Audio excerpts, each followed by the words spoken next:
Okay, what I need the people in the back to do, move up. We all family and friends. There ain't no strangers. You too, sister girl. Come on.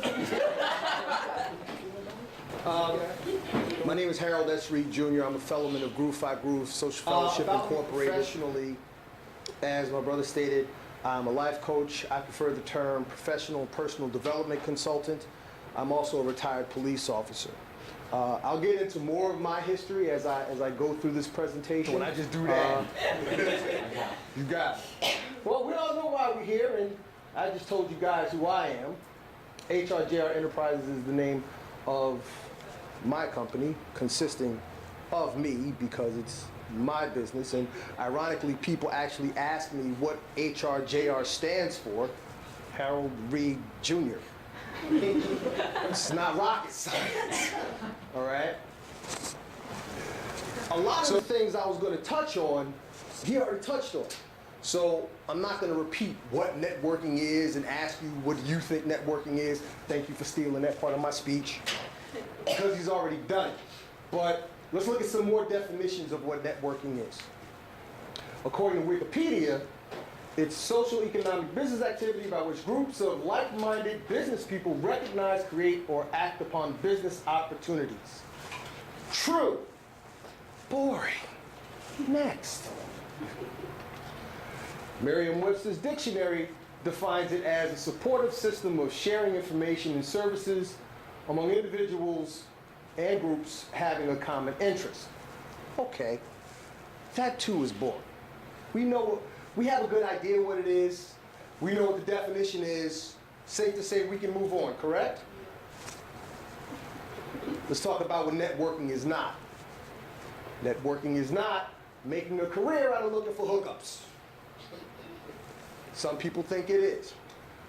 Networking is also not creating a list of people who can do something for you. One of the most important things I've learned in my time in networking, and when I decided here's the thing, I'm really a quiet person. Nobody believes that, not even my wife. Nobody believes that. When I was growing up, I was shy, I was quiet. It wasn't until like maybe halfway through high school that I started to come out of my shell a little bit. And in some circumstances, I really am quiet. This is George C. Fraser. This is my networking guru, all right? Almost everything I've learned about how to network, I've learned from this man. He is the founder and CEO of a company, not a company, an organization called FraserNet. It happens to be the largest African-American business networking organization in America. So if you want to know about, if you want to learn about networking, or if you actually want to network with people, this is a great organization for you to become a part of, okay? And one of the most valuable lessons I've learned from Dr. Fraser is that we should place more emphasis on what we can do for others than what others can do for us, all right? Another lesson that I learned from him, which was equally important, equally valuable, is that networking is about creating, cultivating, and nourishing strong relationships. So again, networking is not about what can I get out of the deal. It's not what can I get out of the deal. Because here's the thing, for me, in my professional opinion, based on my experience, networking is about helping others. And the beautiful thing about it is, when you help others, others will help you. It's also something that one of my mentors, he's dead now, but a man named Zig Ziglar used to always say, you can have anything you want in life if you help enough people get what they want. Now, I'll share you a little story. I also wrote 2 books. I'm an author. I'll get into that in a minute. Actually, I'll get into it now. When I started writing, I had already self-published and produced my first book called Find a Way to Make a Way. You're either part of the problem or you're part of the solution. When I wrote that book, all right, I'm about to age myself for some of you guys, I was on MySpace. Not that I'm late in getting in, that's what was popular at the time. You're talking 2005, 2006, 2007. That's what was going on. You guys were in what, like grade school at the time, 2005? High school? Like getting ready to get into high school, freshman, sophomore year, high school? Okay, all right. Stop making me feel old. Stop making me feel old. No. What I had done when I got on Facebook was I knew right then and there I wanted to use it as a networking tool. I didn't want to play the little kick the man football games or what. I wanted to use it as a networking tool. I wanted to find other self-published authors and self-published black authors like myself. I don't want you guys to feel out of place. It was just where I was in my life at that time. I wanted to find some brothers and sisters that could help me out based on their experience. I wanted to learn from them. Right on. All right? And I met a woman, her name was Cassandra, well, still is, she's alive. I met a woman named Cassandra Mack, and we became good friends. Not just Facebook friends where we clicked accept for one another, we actually met in person, and we developed a relationship. Shortly after meeting her, a friend of hers sent me a friend request. That woman's name is Kathleen Williams. And I'm the type of person, because I'm married, I gotta just research people that I don't just accept random friend requests. I gotta make sure that one, this ain't nobody's trying to catfish me. Make sure my wife is not trying to, set up a fake account and test me out. You know what I'm saying? I checked, so I went through her profile, I went through her pictures, I went through her videos. And, go ahead. When I decided I wanted to become a speaker, this was and remains my I don't want to say my God, but he's up there. In terms of being a motivational speaker, for me, this was the man. I came across him, I was about maybe 18 years old, flipping channels at Old Dark 30 in the morning, and he was doing a telethon on PBS. And this man got me fired up. At 18, he got me fired up. And I've been following him and listening to him over the years. And when I made the decision that I wanted to become a motivational speaker, this was my blueprint. This man was my blueprint. Reading his books, listening to his tapes, he was my blueprint. And as I was going through Kathleen's profile, looking at her pictures and her videos, she had pictures with this man. She had a video interviewing this man.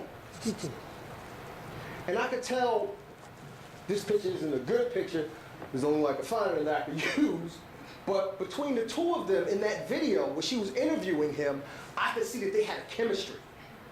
It wasn't just, hey, how you doing? This, that. No, they had a friendship. They had a chemistry. She knew this man. So what I made the decision to do was make myself available to this woman. Because I knew right then and there that this woman, Kathleen Williams, she was going to be the one that was going to introduce me to Les Brown. I had no idea when I was going to meet him. I had no clue how I was going to meet him. All I did was, when I made the decision to become a speaker, I said, this is my hero, this is my blueprint. I'm going to set the goal to meet this man. So I set that goal, I filed it with God, put it away, and then I came across Kathleen.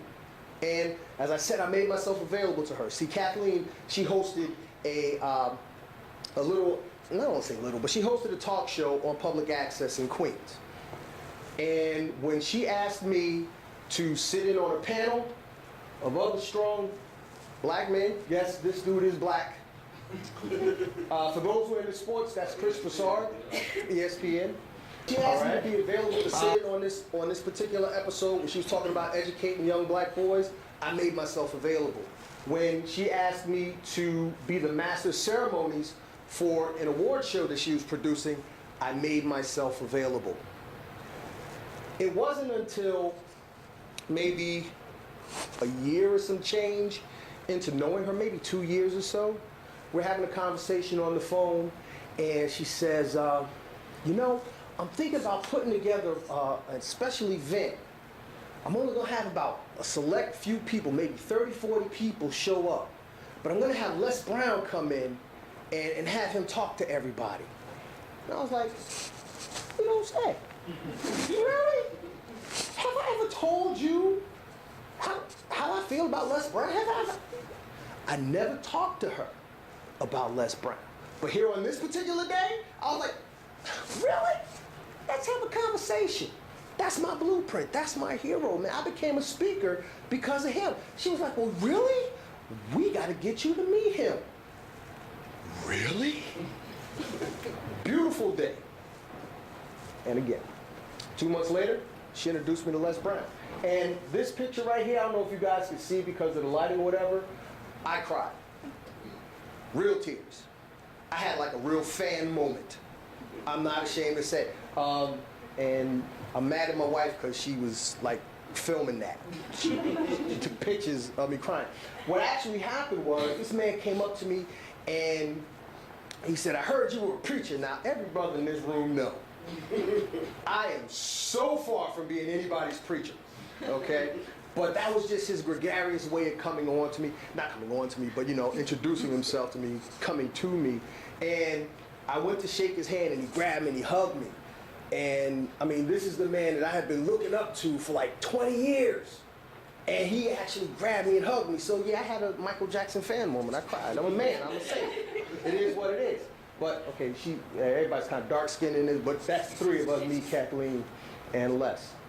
All right? The beautiful thing about my relationship with Kathleen was that not only did she introduce me to my hero, but through meeting her, I developed other friendships. Most of the dudes you saw in that video, I still communicate with today.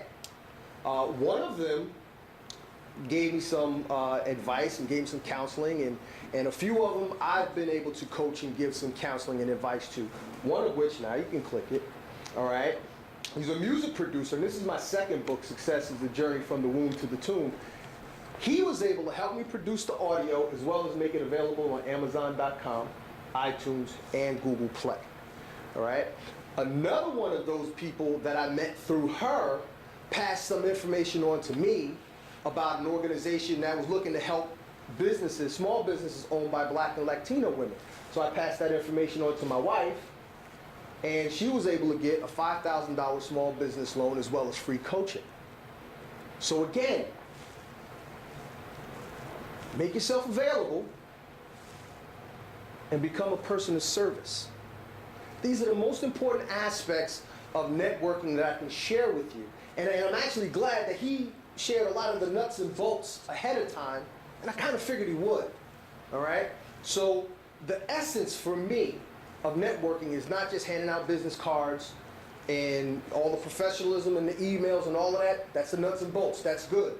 But when it gets down to who you are as a person and what you want to get out of networking, you want to make yourself available and you want to become a person of service. Because here's the thing. Whether your higher power is God, Buddha, Mother Earth, whatever, the universe, whatever, if you expect to receive blessings in your life, you must first yourself become a blessing. Anybody disagree with that?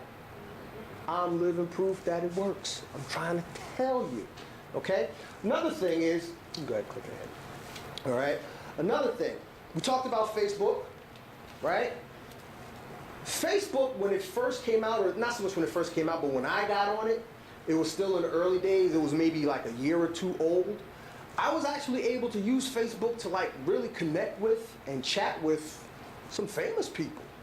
Because they were jumping on, and it was before everybody was getting validated and verified and all these likes and fan pages that came. You could actually meet and talk with some of the people, right?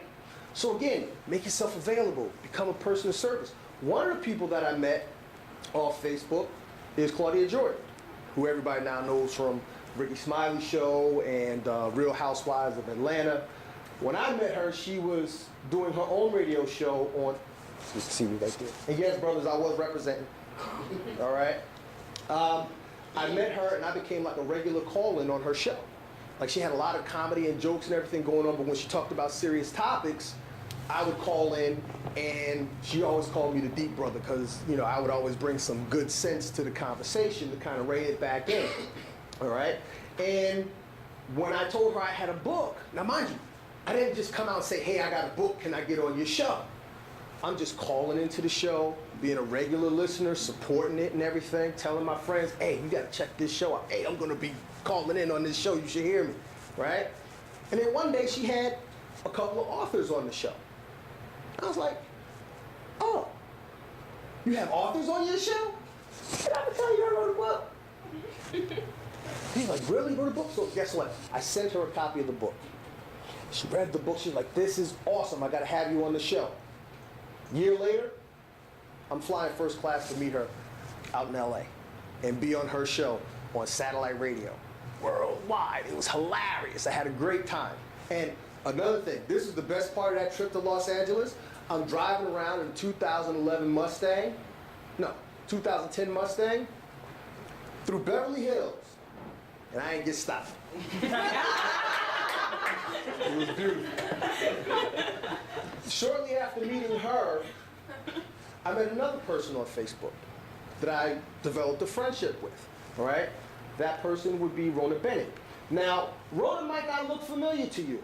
She's an actress, she's a singer, she's also a motivational speaker, all right? She was in the Mickey Mouse Club in her teens, back when Justin Timberlake and Britney Spears were in the Mickey Mouse Club. Me personally, never watched the Mickey Mouse Club, so I didn't know her back then. But I did get to know her and recognize her face from when she was on the Jamie Foxx show. If anybody remembers when Jamie Foxx was working at that company called Jingles 2000 and he had to sing off with the chick with the long braids, that's Rona Bennett.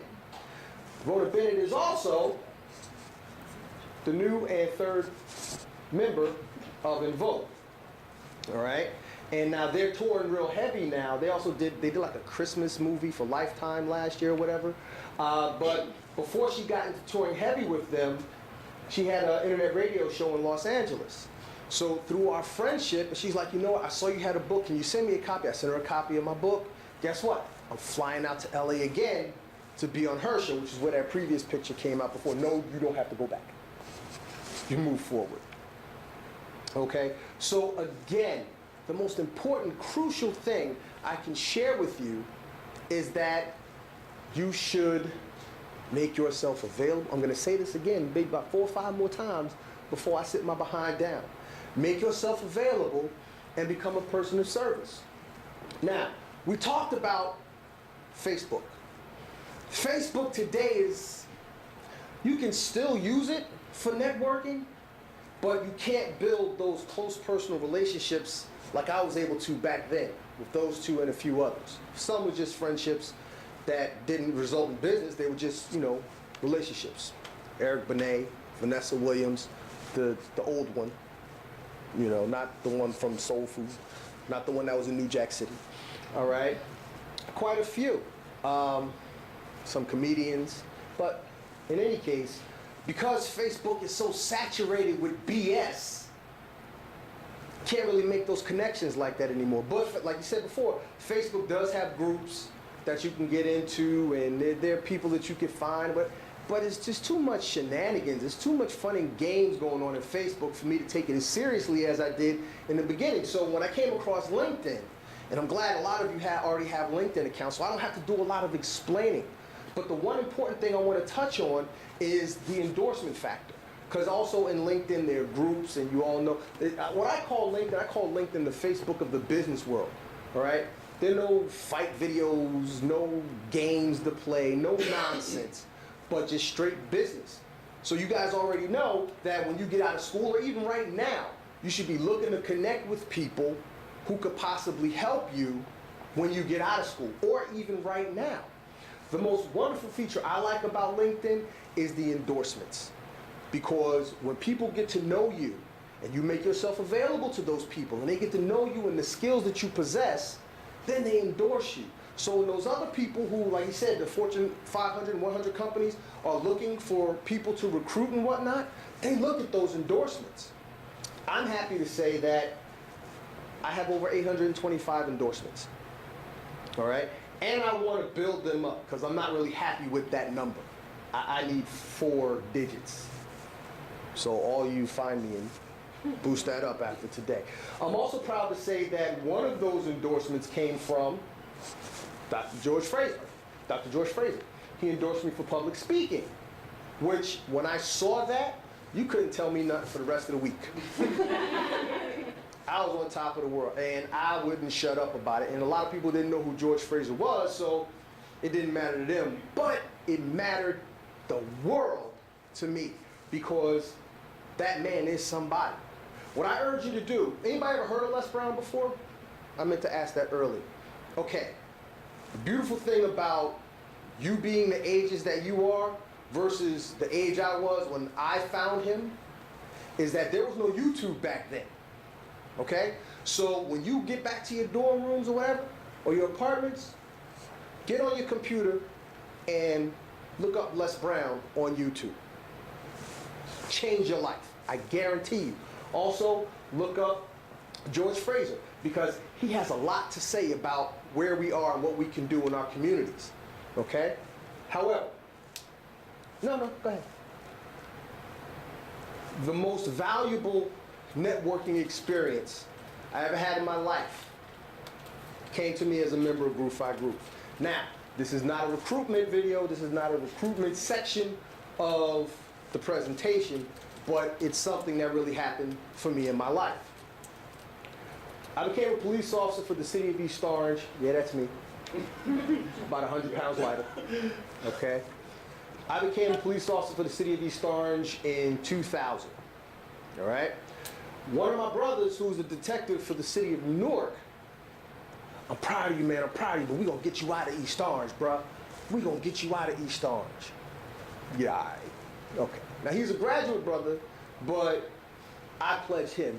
He pledged later on in life. So I'm figuring, okay, he's just trying to get in good with me, just curry some favor and whatnot. Like, all right, bro, cool, no problem. Turns out, he was close friends with the mayor of Woodbridge Township, who was also at the time running for governor of New Jersey, a man by the name of Jim McGreevy. All right? So he invited me to this dinner function while McGreevy was campaigning. He said, McGreevy's gonna be there, I'm gonna introduce you, and we're gonna get you out of East Orange. Cool.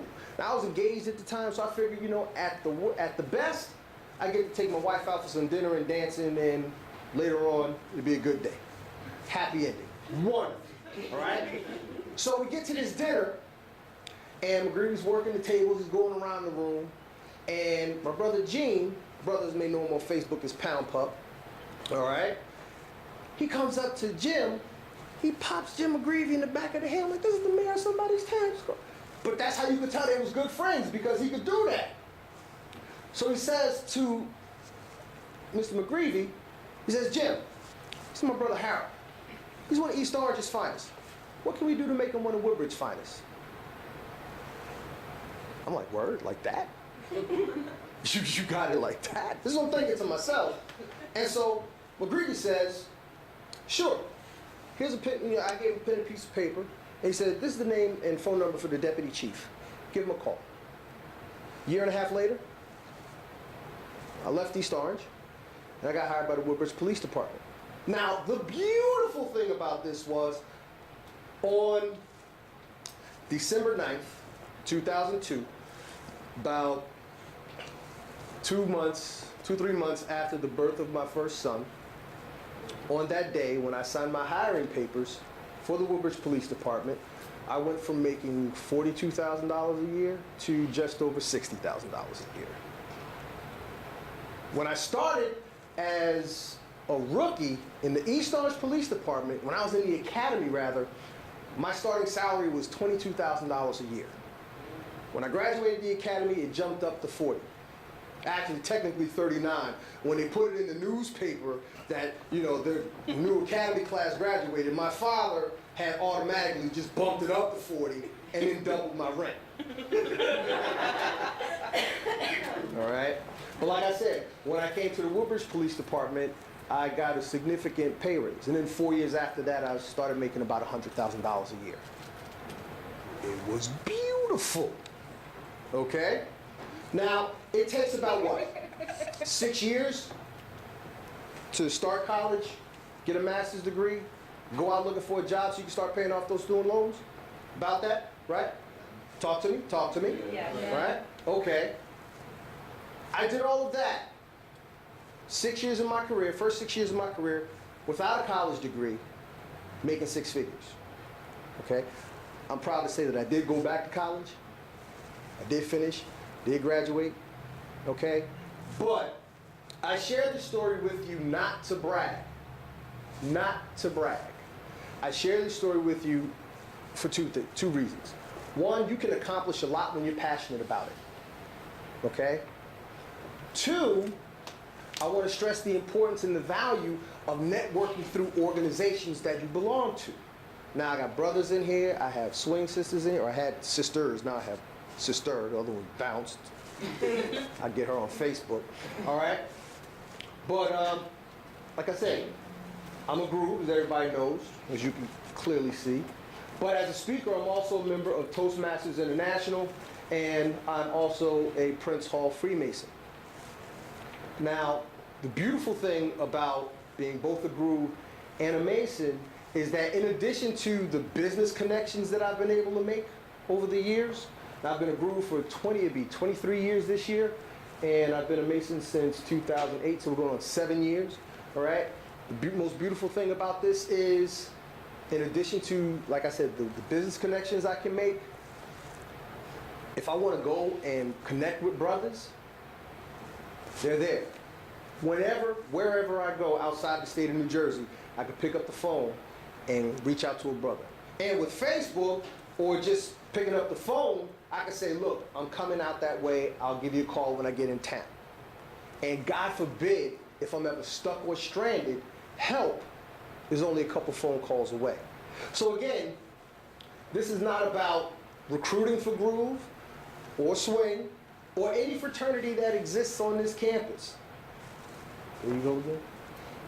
Okay.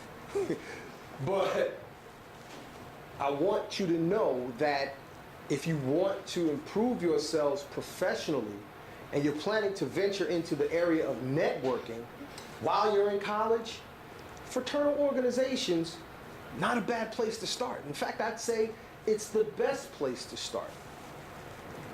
Now, I've said this again and again and again, I'm going to say it one more time.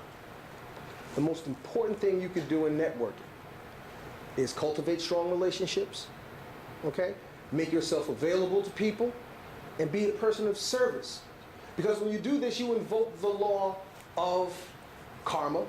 You invoke the law of sowing and reaping. Everybody heard you reap what you sow? In essence, basically, the good you put out in the world always finds its way back to you. The last thing I want to touch on about this is people tend to think, again, networking is about what somebody can do for me. How many people I know who I can get to do something for me. This is not networking. For me, networking is being the conduit between people who have varying needs. For example, I'm sorry, what's your name, sister? Ariana. Ariana. Ariana, okay. Let's say Ariana has a, what do you major in? Hospitality. Right? Hotel lodging. Hotel lodging, okay. She got the hookup at the hotel. You coming into town, don't know where you're going to stay. Ice, you know somebody? I call Ariana. I say, I got somebody that needs a place to stay. Not your home, but, you know, hotel, whatever, all right? I connect the two of you, okay? Now, guess what? She's happy because she just got somebody to book a room, probably $175 a night or whatever, all right? And he got a place to stay. Now, here's the thing.